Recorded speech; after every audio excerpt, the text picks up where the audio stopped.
Cara, e em relação à educação, não tem, isso que eu vou te falar agora não tem muito a ver com a pandemia em si. Eu acho que é um problema crônico do Brasil, que é o seguinte, cara, por que a gente não tem umas políticas de educação de base, desde sempre, de longo prazo? Porque, ó, eu tenho um palpite, que é o lance de, pô, isso daí é um troço que só vai dar resultado daqui a 40, 50 anos e, portanto, não dá voto. Por que que Isso você tem toda a razão, cara. Toda a razão. Deixa eu falar pra vocês um negócio. O Brasil acordou pra educação, meia boca, na Constituinte de 88. Não por coincidência, 100 anos depois da abolição da escravatura. Olha só, cara. Olha o que eu estou te contando aqui, que as pessoas não se dão conta. Nós abolimos a escravidão em 1888. Um dos últimos países no mundo, inclusive. Um dos últimos países do mundo. O Brasil foi o último país a criar uma universidade. O último país das Américas a criar uma universidade. Foi o único país que criou uma universidade só no século XX. Os negros, em 1884 ou 3, agora não estou... Tem uma lei chamada Lei Saraiva. Bota lá no Google que você acha. Lei Saraiva. Proibindo quem não era alfabetizado de votar. Já prevendo a abolição da escravidão, para os escravos não votarem, como eram todos analfabetos, aprovaram uma lei proibindo quem era analfabeto de votar. Ou seja... Sabe quanto tempo durou essa lei? 100 anos. Caralho. 100 anos. E aí você fala, bom, mas então alfabetizaram? Não. Porque era justamente o instrumento de controle. Para não deixar os pobres votar, não alfabetizavam. E a lei proibia votar sem alfabetização. Resultado, nego, ninguém votava. Era um desincentivo muito grande para investimento em educação. Então, veja só, você que era alfabetizado, você que ia para a universidade, você que ia para Coimbra estudar direito, você não estava preocupado com a educação porque você já estava educado. O cara que estava preocupado com a educação não podia votar. E aí, meu? Quem é que ia falar? Tem que educar. Então, o Brasil, cara, não tinha compromisso com a educação. E assim, eu participei, modéstia à parte, de uma primeira revolução na educação brasileira, que foi abrir as portas da universidade pro pobre. Ele me confessou que namorou 2 pró-unistas. Eu sou pró-unista também. 3? Puta, cara, tu tá cercado. Tô cercado. Não, mas eu não namorei o Monarca. Agora vai me negar. Mas, cara, olha só. Nós precisamos chegar no século... Porra, cara, eu tô cercado de pró-unista por todos mas os e lados. a base, Fernandão? Não, mas a base... Não, vê bem. Outra coisa errada é imaginar a separação da básica e da superior. Leia os historiadores, você vai saber o seguinte. O projeto nacional nasce quando o pobre chega na universidade. Aí você começa... Aí a universidade começa a pensar o país todo e não só a elite. Porque a nossa universidade era ultra elitista. Agora, eu vou te perguntar, qual foi, no Brasil, os estados que mais avançaram na educação? Foram os estados do Nordeste. Por 2 razões. Que nós queremos um fundo para financiar a educação do Nordeste chamado Fundeb, e porque o Nordeste estava tão atrasado em relação ao Sudeste que tinha muita margem para melhorar. Para ganhar, para evoluir. Juntou essas 2 coisas, quais são os exemplos de educação no Brasil hoje de estirão, né? Do cara dar aquela decolada? Ceará, Pernambuco, Maranhão, Piauí. Se fala desses estados. Então, o Brasil está vivendo um momento... A pessoa vai falar, porra, mas falta muito. Mas nós começamos a fazer. Nós começamos a fazer tem 20 anos. Mas eu acho isso, cara. Nós começamos a fazer alguma coisa por esse país. No golpe militar de 64, tinha 200 mil universitários no Brasil. 200 mil universitários. Vamos lembrar que em 1970, na Copa do Mundo, a gente tinha 90 milhões de brasileiros, né?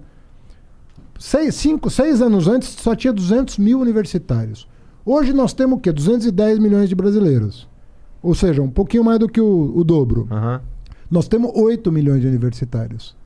O que eu estou querendo dizer é o seguinte: quem reclama está certo. Mas quem olha o filme vai entender que nós começamos a enfrentar esse lance para valer. Entendo. Mas eu acho que a crítica... Vamos colher isso? Nós vamos colher. Agora, precisa ter perseverança. Não dá para ter essas idas e vindas que estão acontecendo. O que está acontecendo hoje no MEC é muito grave. O que está acontecendo? Porra. Eu não sei, sinceramente. Não, cara, é loucura. Estão nomeando gente para os órgãos do MEC que não são da educação. E eles estão fazendo o que exatamente de loucura, exatamente? Cara, primeiro assim, eles estão desmontando coisas que comprovadamente deram certo. Então, por exemplo, investimento em ciência e tecnologia no Brasil caiu 70%. Aí você fala, pô, não tem dinheiro. Bom, mas para milico tem. Para trator tem. Os trator que o Bolsonaro comprou essa semana. Ele comprou o trator? Pô, 3 bi. Trator. Ou você entrar no Twitter agora... 3 bi não era o orçamento paralelo para ele... É esse. É desse que eu tô falando. Isso é emenda, não é? Mas... trator, entendi, é uma gíria. Desculpa, que eu não sou, eu tô achando que é trator mesmo. Não, mas é também. Entendi, ó. Não é só, mas é também. Entendi. Ou seja, ele tá num jogo com o Congresso de tomar lá da cá, que ele botou no Ministério do Desenvolvimento Regional, não sei qual que é o nome, que mudou tudo que é nome, ele botou 3 bi para ele cuidar, na relação direta com os parlamentares. Pô, tem 3 bi para trator e não tem 3 bi para ciência e tecnologia? Não tem 3 bi para fazer o censo? O censo geralzão, é a coisa mais importante para as políticas públicas. Pra você saber. Censo é foda. Custa 2 bi. Tem 3 para trator e não tem 2 pro censo. Então, você vai vendo que, pô, tem alguma coisa errada. É que esse trator é o que garante a governabilidade dele, né? Se você for pensar pro político, Bolsonaro, é muito mais importante você ter governabilidade que qualquer outra coisa. E é por isso que eu tenho um pouquinho de asco desse tipo de coisa, porque não é o que é melhor pro Brasil, é o que é melhor pra me manter no poder. Mas, ó, eu não tô falando isso de Bolsonaro, não. Isso não é novo, tá falando né? Geral. Falando geral. Eu sei. Isso não é novo. Não, nós temos um problema de governabilidade, eu não quero também aqui ficar falando, é assim. Não, nós temos um problema de governabilidade. Agora, o que eu acho, para fazer a comparação com o que está acontecendo hoje, é o seguinte. Uma coisa é você garantir a governabilidade em relação a um projeto. Agora, quando você não consegue enxergar qual é o projeto, aí você fala, bom, então é o poder pelo poder, ou o que nós estamos fazendo?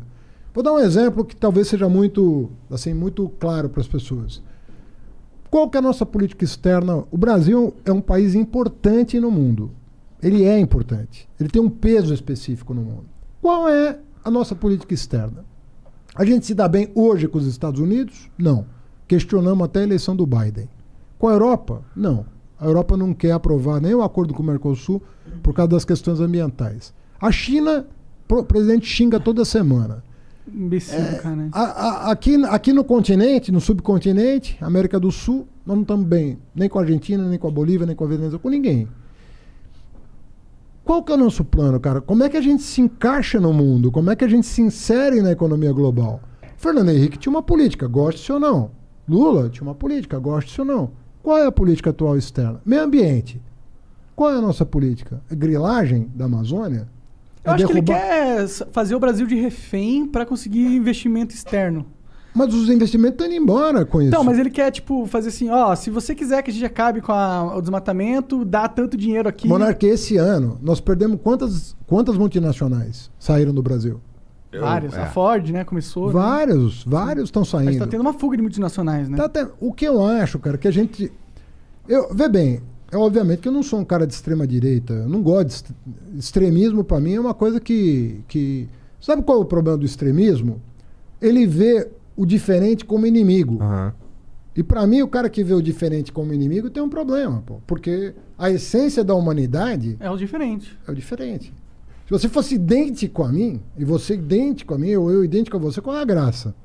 A graça está justamente em que você é diferente de mim. Sim. Então, se eu passo a ver você, que é diferente de mim, como um adversário, assim, mais que adversário, como um inimigo meu, tem alguma coisa errada. Discordar é natural. Não é natural, é fundamental. Fundamental. Você ter a crítica é fundamental. Professor na sala de aula.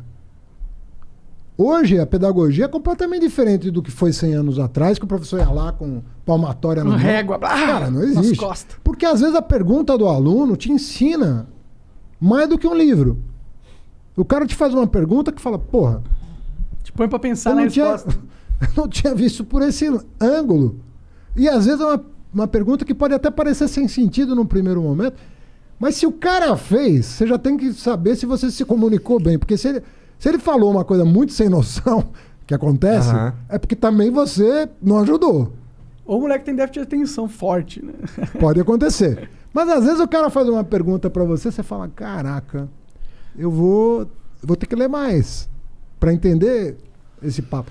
E isso acontece direto, cara. A beleza da humanidade é a gente buscando, com os nossos conflitos e contradições, a gente ir achando coletivamente os caminhos. E o bacana da democracia é que, a democracia, assim, ninguém é dono da verdade. A bola tá sempre na mão do povo, que tem que tem o voto ali. É óbvio que a democracia tem todo... Eu tô desiludido com o voto pra caralho, Haddad, assim. A democracia tem todos os problemas que a gente conhece. Uma brasileira mais ainda que as outras, né? Todos os problemas que... Agora, tem melhor? Tem sistema melhor? Tem. Não. Tem sistema melhor que o brasileiro. Tem sistema melhor que democracia? Eu acho que não. Isso. Democracia direta, talvez. É a minha teoria aqui.